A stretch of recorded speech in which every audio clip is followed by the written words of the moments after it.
बिस्मिल्लाहिर्रहमानिर्रहीम। अस्सलाम वालेकुम नाज़रीन, तीनों की रिपोर्टर्स बेंच आपके सामने हाजिर है। तीसरे जज साहब अभी आ जाएंगे, वो हज पे नहीं गए, इधर ही है। और नाज़रीन, 9 मई के केसेस जुमा है, जुमे को बड़े फैसले होते हैं और आज फैसला हुआ 9 मई के केस का। थाना रमना का केस था। पीटीआई के एक एमएनए को डिस्क्वालीफाई कर दिया गया, 15 साल मजबूरी तौर पर सजा दे दी गई और वो अपनी नशिस्त से भी हाथ धो बैठे हैं। इसके अलावा अदलिया की भागदौड़ अगले 10 दिन के लिए चीफ जस्टिस जज अफरीदी के हाथ से निकल गई है, क्योंकि वो बैरून मुल्क हैं। और 6 तारीख तक मुनीब अख्तर साहब चीफ जस्टिस होंगे और 7 तारीख से 10 तक मीन्स ईद के दिन से मंसूर अली शाह साहब हलफ उठाएंगे, कायम मकाम चीफ जस्टिस ऑफ पाकिस्तान होंगे। इसके अलावा मखसूस सिस्टम के केस पे एक बहुत बड़ा डेवलपमेंट है, बहुत बड़ा इंकशाफ है। वो ये है, अमीनुद्दीन खान साहब गलत साबित हुए हैं। वो कहते थे आयशा मलिक साहब और अकील बासी साहब खुद बेंच छोड़ के गए हैं, जबकि आज ऐसा इंकशाफ हुआ है कि उन्होंने बेंच नहीं छोड़ा बल्कि उनको बेंच से अलग किया गया है। इसकी तफसीलात पे आगे बात करते हैं। राजा साहब, कहा जा रहा था कि सारे मामला सेट हो गए, इमरान खान आया था, इमरान खान गया, अदलिया का मूड बदल गया, फलाने का मूड ऐसे हो गया तो वैसे हो गया।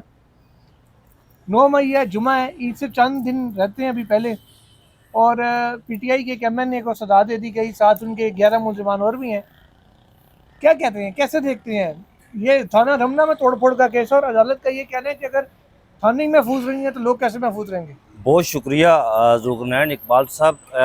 अब्दुल लतीफ़ साहब है, मैंने चित्राल से वो बने पाकिस्तान तहरीक इंसाफ के टिकट पर। और आपको याद होगा कि कुछ अर्सा कबल एक फैसल साहब ने शायद आपके वी इलाके में प्रोग्राम में भी ये बात की थी कि बैरके आबाद होने को जा रही है। और वो बैरके आबाद होने से मुराद ये थी कि पाकिस्तान तहरीक इंसाफ के बहुत सारे ऐसे एमएनएज़ जो कि 9 मई में जिन पर इल्ज़ाम हैं 9 मई के हवाले से, वो सारे डिसक्वालिफिकेशन की तरफ जा रहे हैं, क्योंकि उन्हें सज़ाएँ मिलने जा रही है। और आज 11 साल सज़ा दी गई है मजबूरी तौर पे 15 साल, मजबूरी तौर पर 15 साल मैंने अब्दुल लतीफ़ साहब को। और इस तरह वो डिसक्वालीफाई हो गए, नाअहल हो गए, क्योंकि आइन जो कहता है वो 2 साल से ज़्यादा सज़ा हो तो वो नाअहल होता है।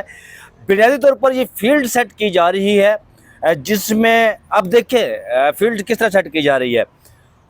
अगर 60 से ज़ायद एमएनएज़ पाकिस्तान तहरीक इंसाफ के जिन पर इल्ज़ाम थे वो नाअहल होते हैं, तो फिर ज़िमनी इंतखाबात होंगे, सीटें पीपल्स पार्टी और नून लीग को जाएंगी। वज़ीर आज़म शहबाज शरीफ साहब होंगे, अपोजिशन लीडर जनाब बिलावल भुट्टो जरदारी साहब होंगे, इलेक्शन कमीशनर पाकिस्तान के मेम्बरान उनकी मर्ज़ी से, चीफ इलेक्शन कमीशनर पाकिस्तान ज़ाहिर है अपोजिशन लीडर जब होंगे बिलावल जरदारी साहब, तो शहबाज शरीफ साहब वज़ीर आज़म होंगे तो मुशावरत होगी, तो फिर उनकी मर्ज़ी से वो आएगा चीफ इलेक्शन कमीशनर पाकिस्तान। फिर ये जो असम्बली टेन्योर पूरी करती है तो फिर एक दफ़ा वहाँ बैठा जाएगा और जो केयर टेकर सेटअप आएगा जिसमें वज़ीर आज़म पाकिस्तान वो ज़ाहिर है मर्ज़ी से आएगा अपोजिशन लीडर, और जो कायदे अवान होता है उसकी मर्ज़ी से, तो अपोजिशन लीडर, तो फिर वज़ीर आज़म भी इनकी मर्ज़ी से। ये सारे मामलात सेटल डाउन किए जा रहे हैं, फील्ड सेट की जा रही है, बैरके आबाद होने को जा रही है। और एक मैं आपको एक और बात बता दूँ, वो बात जेलों की वो, और लोग कुछ और समझेंगे, जेलों की बैरके। एक बात मैं आपको और बता दूँ ज़ुल्करनैन साहब, वो बात ये है कि ये तमाम चीज़ें इसलिए की जा रही हैं कि इमरान खान पाकिस्तान तहरीक इंसाफ के जो चेयरमैन हैं और साबिक़ वज़ीर आज़म हैं उनको प्रेशराइज करने के हवाले से बहुत सारी ऐसी चीज़ें उन तक कही गई। जिस तरह उन्होंने कल भी ट्वीट किया कि 9 मई पर माफ़ी मांगे, 26वीं आईनी तरमीम को मने, इस हुकूमत को मने, चुप कर जाएँ, खामोश होकर बैठ जाएँ, एहतजाज नहीं करना, आपने कुछ नहीं करना। ये सारी चीज़ें उन पर दबाव बढ़ाया जा रहा है इमरान खान साहब के, किसी तरीके से वो मान जाएं। लेकिन उन्होंने कहा कि मुझे खामोश होने के लिए 3 साल का वक्त दिया जाता है। 3 साल तो कुजा, मैं 3 मिनट के लिए खामोश नहीं रहूँगा। और फिर मैं ज़ुल्करनैन इकबाल साहब, सोहेल साहब आप आ जाए जनाब, हम आपको वेलकम करते हैं। राय साहब ने इजाज़त दे दी है। आ जाए। अच्छा। और फिर जनाब इमरान खान साहब अक्सर अपने स्पीचेस में इस बात का इज़हार किया करते थे, हमेशा करते होते हैं कि मेरा जो आइडियल है वो हज़ूर पाक की बात करते हैं, अल्लामा इकबाल की बात करते हैं, लेकिन सुल्तान टीपू की वो बहुत बात किया करते होते हैं। इमरान खान साहब ने एक दफा मौत की आंखों में आंखें डालकर जो बंदा जी रहा हो यार, वो उसको मौत को शिकस्त दी हो, अब क्या डराएंगे उसे यार। वो कहता है सारा कुछ खत्म हो जाए। लेकिन मैं आज मुबश्शिर ज़ैदी साहब का ट्वीट, बड़ी तनकीद करते हैं मुबश्शिर ज़ैदी साहब उन पर बहुत ज्यादा है, और अभी मैं थोड़ी देर पहले उनका ट्वीट पढ़ रहा था। उन्होंने कहा कि जिस तरह इमरान खान साहब जमहूरियत के लिए डटे हुए, ये नेक शगुन है, एक उम्मीदबंदी है, एक आसबंदी है कि पाकिस्तान में जो बुनियादी इंसानी हकूक की वायलेशन हो रही है, कोई तो है जो खड़ा हुआ है इस अवाम के लिए। ठीक है, खड़ा नहीं हुआ, जेल है ना। तो राय साहब टीपू सुल्तान को आइडियलाइज करें, अच्छा है, सब उनको हीरो कहते हैं, लेकिन ये कोई तलवारों का मुकाबला नहीं हो रहा। ठीक है, और जब आप टीपू सुल्तान बनते हैं तो आपको फिर बहुत सी चीज़ें और भी देखनी होती हैं। आपको मीर जाफ़र, मीर सादिक भी देखने होते हैं, अपनी सफ़ों के अंदर कौन कौन। ठीक है, तो पाकिस्तान तहरीक इंसाफ इस वक्त जो पूरी है, क्या उसका अभी कल में, अच्छा पहले इस चीज़ पे जाने से भी पहले जो आप चीज़ छेड़े हुए हैं कि इमरान खान से बातचीत, यही बात है ना जी। पहले तो उसका कुछ फैक्चुअली जायज़ा लेते हैं ना। पिछले कुछ एक महीने के दौरान जब से ये इंडिया पाकिस्तान का टाकरा हुआ शुरू, 22 अप्रैल के बाद से ये चीज़ मर्ज हुई कि अब इमरान खान से बातचीत का वक्त है।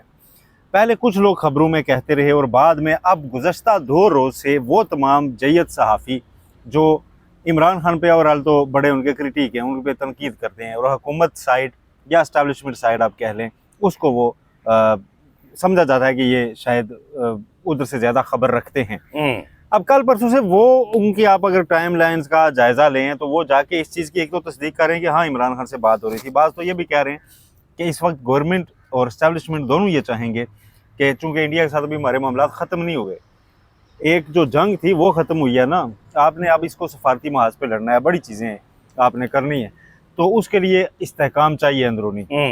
तो इसलिए इमरान खान से बातचीत हो रही थी। लेकिन उन्हीं साफ़ियों की, कुछ अंसार अब्बासी साहब हुए, दीगर, इनकी अगर आप पिछले 4-5 दिन का आप कंटेंट एनालाइज करें तो उससे एक चीज़ खुल के सामने आती है कि जो इमरान खान को ऑफर दी जा रही है वो यही है कि जब तक ये हुकूमत है आप खामोश बैठे। बिल्कुल ऐसा ही है। जब तक ये हुकूमत है आप कुछ नहीं करेंगे, आप बाहर निकलेंगे तो आप वो वाले इमरान खान नहीं होंगे, 26वीं तरमीम को भी और ये सारी चीज़ें मानेंगे। तो इमरान खान वो नहीं मान रहे। अब इमरान खान उसके जवाब में एहतजाजी तहरीक की बात क्यों कर रहे हैं कि वो समझ रहे हैं कि शायद मुझे इस वक्त वीक समझ के एक वीक ऑफर दी जा रही है कि ये इसको भी भाग के ले लेगा। तो उसको नहीं लेना, मुझे अभी पहले अपनी पावर दोबारा शो करनी है। मैंने बताना है कि आई एम रेलिवेंट, मैंने बताना है कि स्ट्रीट पावर मेरे पास है, मैंने बताना है कि पब्लिक मेरे साथ है। और वो जब मैं बताने की तरफ जाऊंगा तो उस वक्त मेरा अपर एंड होगा थोड़ा, या कम अज़ कम इक्वल होगा। तो उस वक्त मैं कुछ बात ऐसी कर लूँगा कि कम अज़ कम इलेक्शन जल्दी ले लिए जाएँ। आज आपने ड्रेसिंग माशाल्लाह अच्छी की हुई है।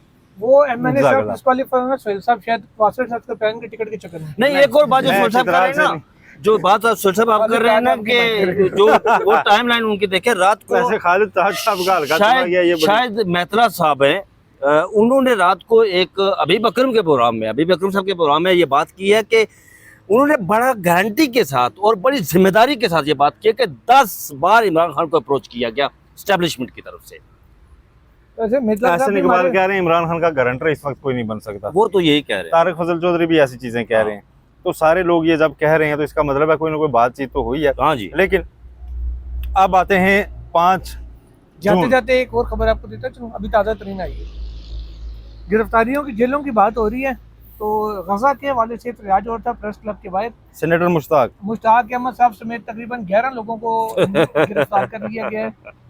गजा के हक में और इसराइल के खिलाफ एहतजाज कर रहे हैं इस्लामाबाद से, इस्लामाबाद के दिल F6 से, प्रेस क्लब के बाहर से। अच्छा, तो दूसरी बात यह है कि अगर कोई जो नायली हुई है दूसरी चित्राल से MNA पाकिस्तान तहरीक इंसाफ की, और इसको यही कहा जाएगा कि चीफ जस्टिस याहिया अफरीदी ने जो फैसला जारी कर रखा है कि 4 माह के अंदर 2 मई के मुकदमात का फैसला सुनाए, और उसके बाद लोग कह रहे थे कि ये तो धड़ाधड़ नाअहलियाँ होंगी, तो उसका आगाज़ है। तो बिल्कुल ये आगाज़ है, ये पहली नाअहली है, लेकिन ये आगाज़ ही है। ऐसा नहीं होगा कि 70-80 MNAs आप नाअहल करके पाकिस्तान तहरीक इंसाफ की असम्बली से निकाल दें। जब तक PTI एक अलामती सी अपोजिशन के तौर पर मौजूद है पार्लियामेंट के अंदर, तो इस मौजूदा हुकूमत की भी वो गारंटी है। जी जी जी। जब आप उसको निकाल के बाहर कर देंगे तो उसके बाद जो है ना वो क्लॉक जो है ना टिक करना शुरू कर देगी कि अब जो है ना आप पूरी अपोजिशन बाहर है, ठीक है, सिर्फ हुकूमत है, तो वो उस अपोजिशन के पास क्या ऑप्शन होगा? सिर्फ सड़कें। ठीक है आप ये गोया कहना चाह रहे हैं पार्लियामेंट के अंदर बैठी पीटीआई हुकूमत की इंश्योरेंस पॉलिसी है। सर सिस्टम का हिस्सा है ना। अपोजिशन का अहदा लिया हुआ है, पब्लिक अकाउंट्स नहीं सोहेल साहब की बात से तो मैं सिस्टम का एग्री हिस्सा करता है। हूँ कि अगर सारा कुछ निकाल दिया जाएगा तो क्लाक की जो घड़ियां ना वो उल्टा चलना शुरू हो जाएंगी भाई। फिर तो क्या होगा न, सूंजियां हो जाएंगी गलियां नहीं, जनाब, नहीं, समझ हुकूमत को यार पता है, जैसा हुकूमत मेरे- कभी नहीं एक सवाल है आपसे। पिछले 1.5 साल भी जब खान साहब ने रिजाइन कर दिया, सारा कुछ हुआ, पहले एक तरफा पीडीएम की सरकार रही, असम्बली रही, ये सारी ओपोजिशन बाहर थी, उन्होंने चला ली ना जो करना नहीं चाहते चलाई थे ना कर सर, वो रोला ही पड़ा होता था कि इलेक्शन हो रहे हैं, ये हो रहा है, वो हो रहा है, दुनिया के प्रेशर आना शुरू हो जाते हैं, आपकी सारी अपोजिशन 15 निकल गई मिनट है। में 50 का उसके बाद नहीं वही ना, वो जाने की जल्दी में ना ये अभी रहना चाहते हैं। ये जो पसूड़ी आप कहते हैं ना वो आखिरी साल डाली जाती है, ये अगर वो आज डालना चाहते हैं तो साल भी गिन लेंगे फिर। जी ठीक है, फिर तो ऐसे नहीं होगा, फिर आप देंगे क्या पीटीआई को? फिर तो आपने उसे दीवार पे दे मारा ना, फिर तो आप उसे कहेंगे अब जो रिएक्ट करना है तूने करना है। गिव एंड टेक हाथ में रख के ये चीजें की जाती हैं और इनको ऐसे ही चलाया जाएगा। एक आधी नायली है वो आप आने वाले दिनों में देखेंगे मुअत्तल हो जाएगी, वो एमएनए साहब बहाल हो जाएंगे सर वो और ये हाई चीजें कोर्ट में साथ जाएंगे, साथ बिल्कुल चलेंगी। ऐसा ही। ये किसी तरफ से दरवाजे अभी बंद नहीं होंगे, ऐसे नहीं होगा। ये हम ये चीजें- फिर गुल हसन और रंगजेब साहब को नहीं, यार उनका गुल नहीं हसन और रंगजेब साहब का नाम आपने लिया, उनका कैसे मुझे एक बात याद आ गई। मुझे बात ये याद आई 5 जनाब, तारीख के बाद। मैं 5 तारीख के बाद मुझे बात ये याद आई जनाब के रात को एक हमारे दोस्त कह रहे थे कि यार जस्टिस जोगर जो है ना वो नहीं बन सकते जनाब, ये वो बड़ी जिम्मेदारी के साथ। फिर उन्होंने कहा जी कि हाँ फिर मियाँ गुल हसन और रंगजेब, क्योंकि वो काजी यही अफरीदी साहब जैसे। मैं आपको एक और चीज बताऊं क्या पता ये सारे तबसरे करने वालों को इल्म में ये ना हो, या शायद ऐसा हो और उनके इल्म में ना हो कि जैसे मियां गुल हसन औरंगजेब साहब अगर जाना ही ना चाहते हो इस्लामाबाद हाई कोर्ट अभी, तो फिर पीछे 3 ही बचते हैं ना यार। सर वो एक बात याद रखें, वो अभी जाना ही ना चाहते हो तो नहीं ये वो ना नहीं कर सकते, हाँ ऑप्शन नहीं है उनके पास। ओहो जब उधर से हो जाए तो फिर तो हो सकता है, लेकिन पहले वो चीफ जस्टिस साहब के कान में डाल के इधर उधर डाल के कुछ तो बता सकते हैं ना कि यार मेरी ख्वाहिश नहीं है। नहीं तो इसका मतलब फिर चलें भर उसको बाद में बात करते हैं। नाज़रीन आज मुनीब अख्तर साहब ने हलफ उठाया बतौर कायम मकाम चीफ जस्टिस, वो 6 जून तक रहेंगे, चांद रात तक।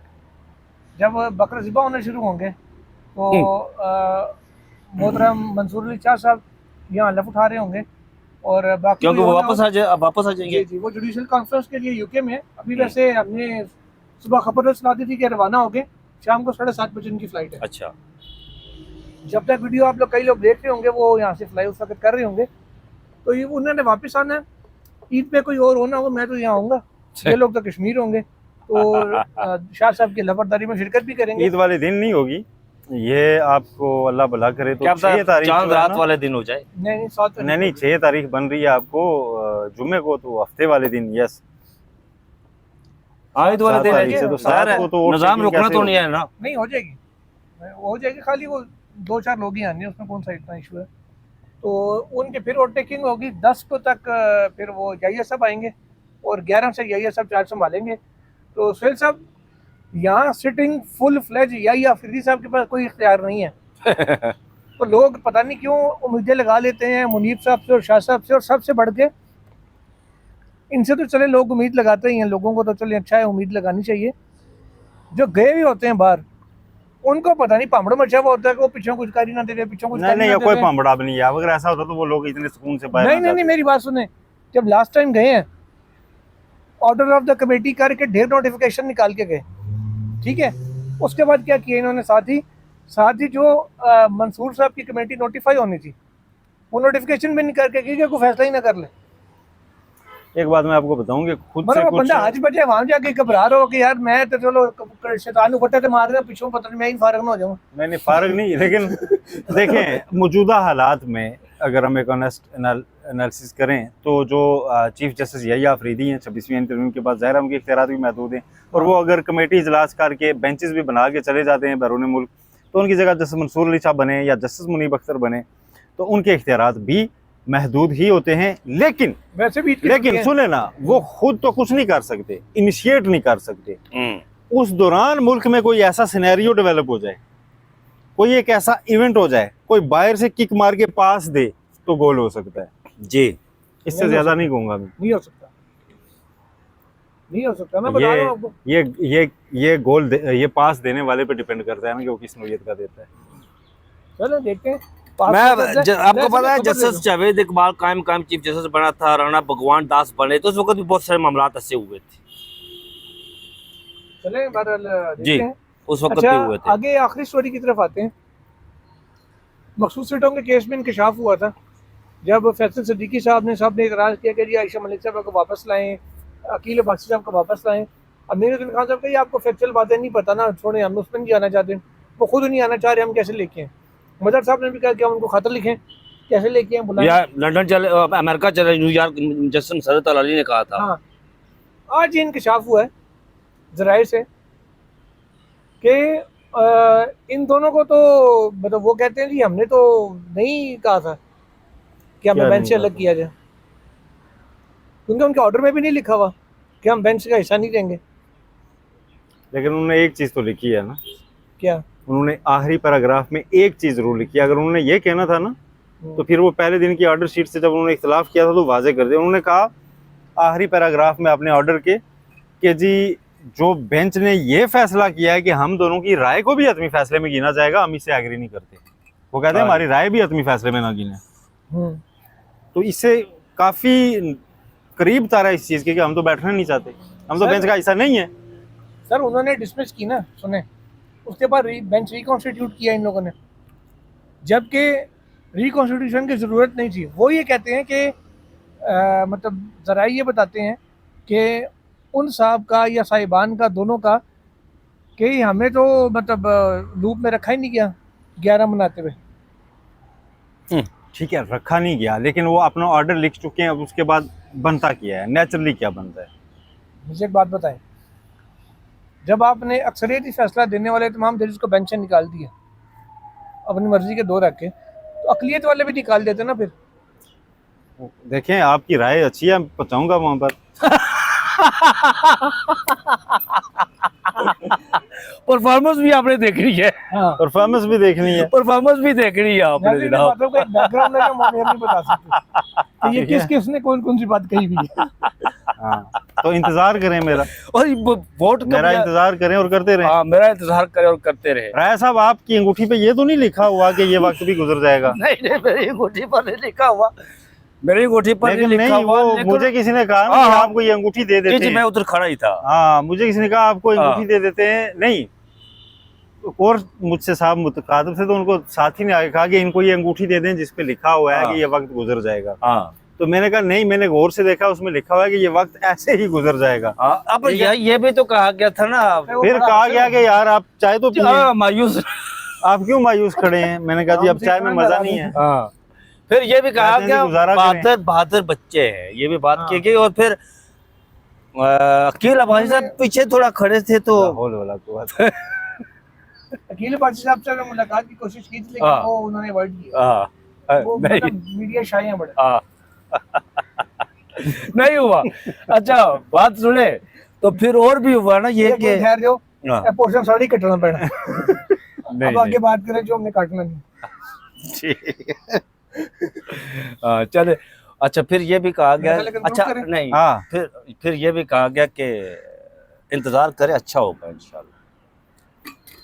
जो होगा वो अच्छा होगा। इंशाल्लाह वक्त अच्छा भी आएगा, नासिर गम न कर, उम्र पड़ी है अभी।